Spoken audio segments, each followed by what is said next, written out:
This recipe is for the best homemade English toffee you'll ever taste. It has been made for decades in my family. First it was by my grandmother, now me, and now my daughter. These are the ingredients needed to make this buttery toffee that we make during the holiday season. Just have a cup of nuts, finely chopped, set aside on the counter. I like to use almonds. Then use 1 pound of butter, 2 cups of sugar, half a cup of corn syrup, 2 tablespoons of water, and 2 tablespoons of vanilla extract.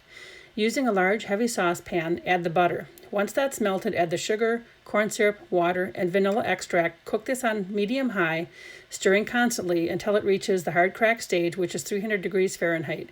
Then stir in the cup of ground almonds, spread the mixture on the jelly roll pan, coat with melted chocolate and sprinkle on ground nuts. Let it cool.